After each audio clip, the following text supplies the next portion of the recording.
अध्ययन तंत्र हा एक विषय प्रकार सध्या अध्ययन तंत्र प्रकार मोठ्या प्रमाणात प्रचलित आहे. त्यामध्ये तुम्ही अभ्यास कसा करावा, वाचन कसे करावं, शिक्षण कसं घ्यावं. काल तुम्हाला पंकज सरांनी गोष्ट सांगितली, संजय सरांनी, की पुस्तक वाचल्यानंतर ते पुस्तक लक्षात कसं आहे. त्याला आपलं एक पुस्तक मिळालं होतं शाळेला, पाहिजे पाठ्याकडे पुस्तक दाखवलं, अभ्यास कसा करावा असं त्यामध्ये माहिती आहे. बस याबाबतच आज सर तुमच्याशी बोलणार. तो एक कोर्स आहे, तो कोर्स आम्ही सर्व शिक्षकांनी केलेला आहे, पण तो कोर्स खास तुमच्यासाठी आहे. परंतु त्याची फी होती, ऑनलाईन फी 99 रुपये. ती आम्ही सगळ्यांनी भरली आणि तो कोर्स सुद्धा केला. आम्हाला प्रमाणपत्र सुद्धा प्राप्त आले. पण आमच्यापेक्षा तो कोर्स तुम्हाला खूप आवश्यक, की नेमकं त्यामध्ये काय सांगितलं आहे, कशा पद्धतीने वाचन करायला पाहिजे, कशा पद्धतीने अभ्यास करायला पाहिजे, कशा पद्धतीने अध्ययन करायला पाहिजे, की ज्यामुळे सगळ्या गोष्टी तुमच्या लक्षात राहतात. बरोबर. त्यासाठी आज कंपल्सरी तुम्हाला जवळपास 2 पिरियड तिथे आपले हे पूर्ण अध्ययन तंत्र चालेल. मी पंकज सरांना विनंती करतो की सरांनी अध्ययन तंत्राला सुरुवात करावी. पहिली गोष्ट की आपण जे शिकणार आहोत ते आधी शिकलेले आहोत, त्याला काय शिकत आहोत. फक्त आज थोडं काहीतरी नवीन समजण्याचा प्रयत्न करूया. आणि वेळेचं बंधन नाही आहे. 2 पिरियड लागू शकतात, एकही लागू शकतो, 3ही लागू शकतात, कदाचित अर्धा तासात तुमच्यावर डिपेंड आहे. तुम्ही किती ग्रास्प करता, किती लवकर समजून घेता. ठीक आहे. सरांनी पूर्वसूचना प्रस्तावना केलेलीच आहे. आता मी यावर काही अधिक वेळ घेत नाही, आपण डायरेक्ट सुरुवात करूया. पण लक्ष द्या, एका जिल्ह्याचा होल्डर कोण असो, सगळ्यात मेन जिल्हाधिकारी कलेक्टर साहेब. पाहिलं तुम्ही, जेव्हा कलेक्टर एखाद्या सभेमध्ये येतात तेव्हा लहान मोठा सगळे उभे राहतात. पाहिलं तुम्ही, त्याचा मोठा ताफा असतो, 10-15 गाड्या, एक दरवाजा उघडायला, म्हणजे त्याच्या मागे 2 पोलीसवाले बंदूकधारी, हे सगळं त्यांच्या मागे, सगळ्या सुखसुविधा आहेत. आणि ते बनण्यासाठी एक खूप मोठी प्रोसेस आहे. माहिती आहे सगळ्यांना, खूप मोठी प्रोसेस आहे, खूप मोठा सिलेबस आहे आणि खूप मोठे आव्हान आहेत. लाखो विद्यार्थी प्रयत्न करतात, त्यापैकी हजारो पास होतात, त्यापैकी काही इंटरव्ह्यू मध्ये आणखी मागे पडतात. आणि मग या सगळ्यांमध्ये जो टिकतो तो बनतो कलेक्टर. माहिती आहे सगळ्यांना, बरोबर आहे. किंवा हे झाले उदाहरण, तुम्ही MBBS डॉक्टर घ्या, MS सर्जन घ्या, त्यात जो एकदम उच्च कोटीचा आहे. मग एवढं सगळं बनण्यासाठी अभ्यास करावा लागतो की नाही? अभ्यासाची गरज आहे की नाही आहे? नक्कीच आहे. अभ्यासाशिवाय कुणी उठून गेला आणि मला बनायचं आहे, कुणी लगेच मेडल देऊन चला ठीक आहे आजपासून कलेक्टर, असं होणार आहे का? होऊ शकतं. कुठे?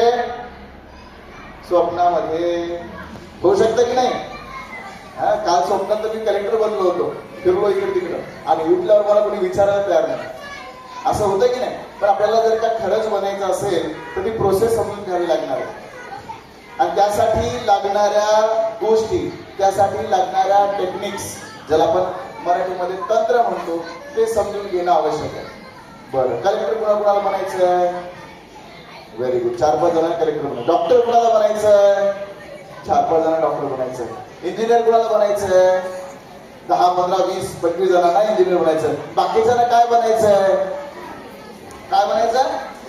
आर्मीत जायचंय कुणाला, कुणाला टीचर बनायचं, कुणाला आणखी काही करायचं, पण काहीतरी बनायचं नक्की.